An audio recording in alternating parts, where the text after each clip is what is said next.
अस्सलाम वालेकुम। मैं हूं फ़खर दुरानी और आप देख रहे हैं फैक्ट चेक पाकिस्तान। आज तीन एक्साइटिंग न्यूज़ हैं दुबई लीक्स के हवाले से। पहले नंबर पे तो जो सुप्रीम कोर्ट के जज के बारे में मैंने आपको बताया था, उनका बिलाखिर कल रात को जवाब मौसूल हो गया है। वो जवाब क्या है वो उसके ऊपर बात करेंगे। जबकि दूसरे नंबर पे हम बात करेंगे जो अफगान सदर के हवाले से ये शुबा किया जा रहा था कि जो अशरफ गनी के नाम के ऊपर प्रॉपर्टी है, ये शायद अफगान सदर की है। ये अफगान सदर नहीं है बल्कि एक सिंध के गरीब घराने से ताल्लुक़ रखने वाले हैं कोई अशरफ गनी, और उनके नाम पे दुबई में महंगी तरीन प्रॉपर्टी है जो कि टॉप 100 जो प्रॉपर्टी होल्डर्स हैं पाकिस्तानी, उनमें ये इन अशरफ गनी का नाम है। ये प्रॉपर्टी दरअसल है किसकी, इसके ऊपर बात करेंगे। और तीसरे नंबर पे जो है वो बात करूंगा कि जो दुबई लीक्स पे पहले दिन तो खूब उसका मीडिया ने उठाया और उसके बाद बिल्कुल ही मीडिया पे भी ब्लैकआउट हो गया और उसको दबा दिया गया इन लीक्स को। दरअसल ये दुबई लीक्स किस के लिए खतरनाक थी और किसके कहने के ऊपर ये दुबई लीक को बिल्कुल दबा दिया गया, इस पे भी बात करेंगे। तो सबसे पहले बात कर लेते हैं कि ये जो अशरफ गनी के नाम से प्रॉपर्टी, आपको याद होगा मैंने 2 दिन पहले प्रोग्राम किया था कि जो टॉप 100 मोस्ट एक्सपेंसिव प्रॉपर्टीज हैं पाकिस्तानियों की, जो पाकिस्तानी नेशनल हैं, उसमें मैंने आपको तमाम जो नाम थे वो भी बताए थे और उसमें एक नाम था अशरफ गनी का। अशरफ गनी का जब नाम आया तो ऑब्वियसली जो पहला जहन में नाम आता है कि वो अफगान प्रेसिडेंट जो है, साबिक सदर जो अफगानिस्तान के थे अशरफ गनी, उनका नाम होगा। और इस हवाले से फिर मैंने जब फर्दर सर्च की थी गूगल पे तो ये पता चला था कि अशरफ गनी के पास पाकिस्तानी सीएनआईसी भी था। तो इट मीन्स वो किसी दौर में वो पाकिस्तान के शहरी भी रहे या उनके पास शनाख्ती कार्ड था। तो उनके पास ऑब्वियसली पासपोर्ट भी होना चाहिए या होगा। तो उस पे मैंने मज़ीद तहकीकात की और कुछ मज़ीद रिसर्च वगैरह भी की कि इसका मज़ीद जांच पड़ताल किया जाए और पता चलाया जाए कि ये कौन है अशरफ गनी के हवाले से। उसमें फिर मैंने मुख्तलिफ जो है अपने ज़राए हैं जो हुकूमती, उसमें भी कोशिश की कि ये डेटाबेस से निकल सके अशरफ गनी दरअसल है कौन। तो अब जो मेरी जो तहकीकात मैंने की हैं और उस पर कुछ इंफॉर्मेशन मिली है, ये पता चला है कि ये अशरफ गनी जो है ये दरअसल कोई सिंध के एक पाकिस्तानी शहरी हैं और सिंध के अंदरूनी सिंध के किसी छोटे से शहर या गांव के रहने वाले हैं मोहम्मद अशरफ गनी। और इनकी जो ट्रैवल हिस्ट्री फिर मैंने चेक की तो ये पता चला कि ये 2019 तक जो है फ्रीक्वेंटली ट्रैवल करते रहे हैं और उसके बाद इनकी जो ट्रैवल हिस्ट्री में कुछ नहीं रिफ्लेक्ट हो रहा। तो इट मीन्स कि ये 2019 तक जो है वो एक्टिव रहे और उसके बाद ये दोबारा फिर जो है वो उस तरह वो नहीं हुए।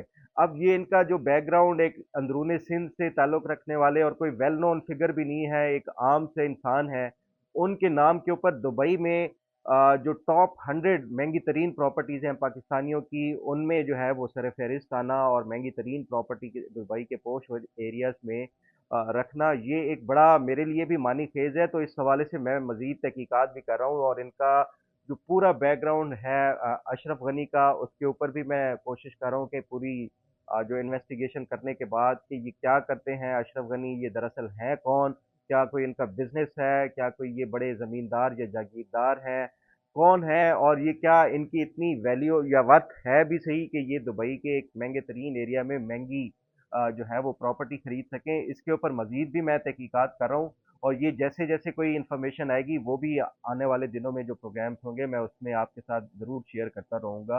बहरहाल ये तो एक कंफर्म हो गया कि ये अफगान प्रेसिडेंट अशरफ गनी नहीं है, ये कोई सिंध के एक हारी हैं अशरफ गनी। ये उनके नाम के ऊपर कोई महंगी प्रॉपर्टी खरीदी गई है। अब ये भी हो सकता है एक जो रीज़न जो मुझे लगती है कि ये किसी के फ्रंट मैन हो, इनके नाम के ऊपर ये कोई प्रॉपर्टी खरीदी गई हो, ये चांस को जो है वो रूल आउट नहीं किया जा सकता। तो इन जो लाइंस हैं इसके ऊपर भी मैं मजीद तहकीकात कर रहा हूँ ताकि ये पता चलाया जा सके कि अगर ये इनके अपनी नहीं है तो ये फिर किसके नाम किसने इनके नाम के ऊपर खरीदी है। उम्मीद है कि ये इस हवाले से भी जल्द पता चल जाएगा। अब अगर बात कर लें सुप्रीम कोर्ट के जज के हवाले से, मैंने आपको ये भी 1-2 दिन पहले जो प्रोग्राम था उसमें बताया था कि एक सुप्रीम कोर्ट के सर्विंग जज हैं, उनके नाम के ऊपर प्रॉपर्टी निकली। उस पे फिर मैंने जो जज साहब थे उनको कोई 4 दिन पहले एक क्वेश्चनियर भेजा हुआ था, फिर रिमाइंडर भी भेजा ईमेल पे भी और उसके साथ साथ जो उनके मोबाइल नंबर पे भी भेजा। तो कल फाइनली उनका जवाब आ गया है जिसमें उन्होंने इस बात को तो कंफर्म किया है کہ ان کی یہ ایک پراپرٹی تھی، لیکن یہ پراپرٹی جو ہے ان کی پوزیشن ہی اس کو نہیں ملی تھی دبئی میں. جب پراپرٹیز کا یا یہ جو ریئل اسٹیٹ کا سلمپ آیا تھا تو اس کے بعد یہ جو پروجیکٹ تھا یہ ناکام ہو گیا اور ان کو پوزیشن ہی نہیں ملی. تو یہ مزید اس کے اوپر میں فردر بھی تحقیقات کر رہا ہوں کہ کیا واقعی یہ جو جس پروجیکٹ میں یا جس بلڈنگ میں یہ اپارٹمنٹ تھا، کیا واقعی وہ نہیں تکمیل ہوا تھا اس کا، اور جو پروجیکٹ تھا مکمل ہوا تھا، اور کیا واقعی یہ پراپرٹی جو ہے کبھی ہینڈ اوور نہیں کی گئی تھی جتنے بھی جو اس میں بائرز تھے ان کو.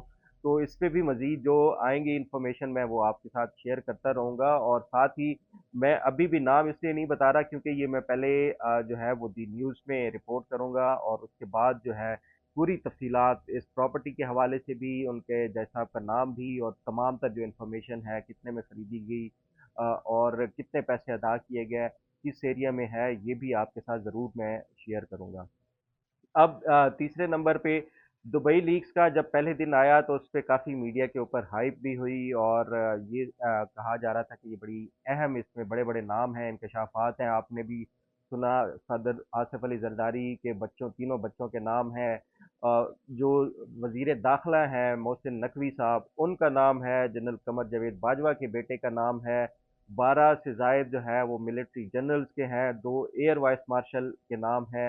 اسی طرح اور 12 کے قریب ایم این ایز اور ایم پی ایز کے نام ہیں. کچھ منسٹرز ہیں، سینیٹرز ہیں. سینیٹر علی ظفر ہے، سینیٹر فیصل وارڈا ہے، ان کا نام تھا. اسی طرح جو ہے سابق صدر عارف الوی کی بیٹی جو بہو ہیں ان کا نام تھا.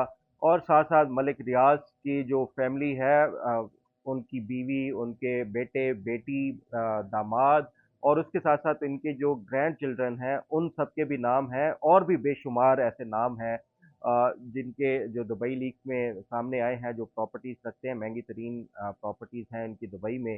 تو یہ جب آئے نام آئے تو اس کے بعد یہ کہا جا رہا تھا کہ یہ بڑی اہم جو ہے، اس کے اوپر کوئی شاید حکومت تحقیقات کرے اور پاناما طرز کی جو ہے کوئی کمیٹی بنا دی جائے یا جے آئی ٹی بنا دی جائے. لیکن ایسا بالکل نہیں ہوا. وہ کیوں نہیں ہوا؟ اس حوالے سے میں نے بھی مختلف لوگوں سے باتیں کی اور انفارمیشن لینے کی کوشش کی، اور پھر جو اپنی بھی اس ڈیٹا کی جو گریوٹی ہے اس کو دیکھتے ہوئے، کیونکہ یہ ڈیٹا کی جو ایکسیس ہے ہمارے پاس اور جو اس میں انفارمیشن ہے، تو میں آپ کو یہ 100% یقین کے ساتھ کہہ سکتا ہوں کہ یہ جو دبئی لیکس ہیں، یہ جس طرح نواز شریف کے لیے 2016 میں پاناما جو پیپرز نواز شریف کے لیے ثابت ہوئے تھے، یہ دبئی لیکس آصف علی زرداری کے لیے، میرا خیال ہے کہ یہ بالکل آصف زرداری اینڈ فیملی کے لیے یہ پاناما لیک ثابت ہو سکتی ہے. اور اس کی ریزن میں آپ کو بتاتا چلوں کہ جو آصف علی زرداری کے خلاف اور فریال تالپور کے خلاف جو فیک بینک اکاؤنٹس کا کیس تھا، اس میں کچھ کیریکٹرز تھے جن کے جو بینکنگ ٹرانزیکشنز جن کے ذریعے جاری تھی، منی لانڈر ہو رہی تھی، پیسے پاکستان سے باہر جا رہے تھے. یہ تمام تر جو تحقیقات تھی اس ٹائم ایف آئی اے نے کی تھی، اور ایف آئی اے نے یہ اسٹیبلش کر دیا تھا کہ فلاں تاریخ کو جو ایک پیسہ جا رہا ہے وہ دبئی میں جا کے پراپرٹی خریدی جا رہی ہے. فریال تالپور کے ڈرائیور تھے حامد سمو، اس کے نام پہ پیسہ جا رہا ہے تو وہ دبئی میں پراپرٹی خریدی جا رہی ہے. اسی طرح آصف علی زرداری کے جو سیکٹری تھے، ان کے نام پہ جو پیسہ جا رہا ہے وہ دبئی میں پراپرٹی خریدی جا رہی ہے. یہ تمام تر جو جے آئی ٹی نے، جو جے آئی ٹی کی فائنڈنگز تھی، ان تمام سے یہ ریفلیکٹ ہو رہا تھا کہ جو منی لانڈرنگ کی گئی اس میں یہ جو کردار تھے، عبد الغنی مجید تھے، انور مجید تھے، یا اسی طرح کے باقی جتنے کردار تھے، حاجی ہارون تھے، یا باقی جو ایک اومنی گروپ کے سی ایف او تھے جو فوت ہو چکے اسلم مسعود صاحب، ان کے نام کے اوپر. اسی طرح اور بے شمار جو فیک بینک اکاؤنٹ سے جڑے تمام تر نام تھے، ان کی پراپرٹیز ان دبئی لیکس میں سامنے آئی ہیں. اور انہی ڈیٹس کو آئی ہیں جو ڈیٹس جے آئی ٹی نے ریفلیکٹ کی تھی. اس میں وہی حامد سمو تک جو جس کی 25 سے 30 ہزار تنخواہ ایک ڈرائیور کی، اور وہ وہاں پہ کروڑوں میں جو ہے وہ کروڑوں روپے میں وہ پراپرٹیز خرید رہا ہے، وہ کیسے ہو رہا ہے. تو یہ تمام تر جو دبئی لیکس کے جو انکشافات تھے، یہ آصف علی زرداری کے لیے بڑے درد سر بن سکتے تھے. تو اس پہ جو میری انفارمیشن ہے وہ یہ ہے کہ اگر یہ کوئی تحقیقات، حکومت تحقیقات کرنے کا کوئی اس پہ اعلان کرتی تو اس سے آصف علی زرداری اوبیسلی جو ٹریجری بینچز ہیں یا حکومتی اتحاد ہے اس کو خیر بات کہہ دیتے. اگر آصف علی زرداری اس ٹائم جو ہے وہ حکومتی اتحاد چھوڑتے ہیں تو اٹ مینس کہ یہ جو موجودہ حکومت ہے इसकी मेजॉरिटी ख़त्म हो जाती है और मेजॉरिटी ख़त्म होती है तो उसका जो फ़ायदा है वो इमरान खान को होगा। और ये जो मौजूदा निज़ाम है इसको बहुत बड़ा धचका पहुंचता है। इस पूरे तमाम तर अगर ये तहकीकात शहबाज शरीफ हुकूमत कराती है आसिफ अली जरदारी के खिलाफ, तो ये वो वजह है कि ये जो दुबई लीक्स थी उसको फौरन दूसरे दिन से ही मीडिया पे ब्लैकआउट कर दिया गया। उसकी कोई कवरेज, कोई ट्रांसमिशन, कोई उसके ऊपर खसूसी प्रोग्राम नहीं चलाए गए, क्योंकि इससे आसिफ अली जरदारी के गिर्द जो है या उनकी जो फैमिली के गिर्द ये घेरा तंग हो सकता था दुबई लीक्स के हवाले से। जब भी इसकी कोई ट्रांसपेरेंट इन्वेस्टिगेशन हुई तो ये जो फेक बैंक अकाउंट्स वाला जो केस था उसको इस्टेब्लिश कर देता है ये जो दुबई लीक्स थी। तो यही वो वजह है जो मेरी इतलात है कि ये हुकूमत ने इनके ऊपर कोई मजीद तहकीकात कराने का जो है वो नहीं कराया, फैसला लिया और इनको दबा दिया।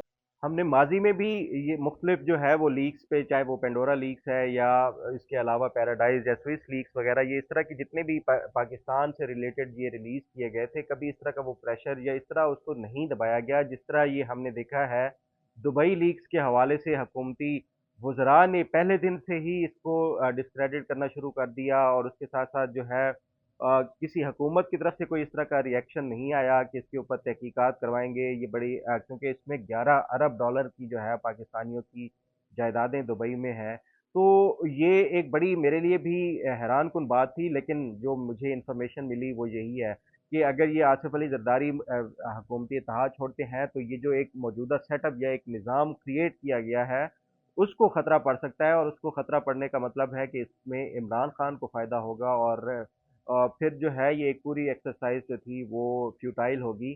तो इस यही वो वजह है कि ये दुबई लीग्स के हवाले से इसको यकदम दबा दिया गया है। बहरहाल ये मजीद नाम भी कुछ अभी मैंने कुछ सर्च किए हैं जिसके ऊपर मजीद मैं तहकीकात भी कर रहा हूँ, वो आने वाले दिनों में आपके साथ ज़रूर शेयर करता रहूँगा।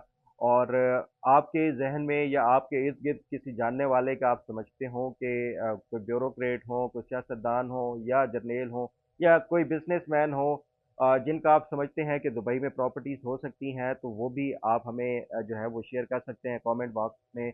और ये मेरे लिए भी बड़ा हेल्पफुल होगा कि उनको सर्च करना और जो जो मजीद नाम, क्योंकि 17,000 पाकिस्तानी है इसमें नाम जिनकी प्रॉपर्टीज हैं, तो ये एक बड़ी मेरे लिए भी हेल्पफुल एक्सरसाइज होगी अगर कोई आप इस तरह के अपने नाम जो है वो शेयर करते रहें मेरे साथ। उम्मीद है आपको आज का प्रोग्राम भी पसंद आएगा। अल्लाह ताला आपका हामी और नासिर हो। अल्लाह हाफिज।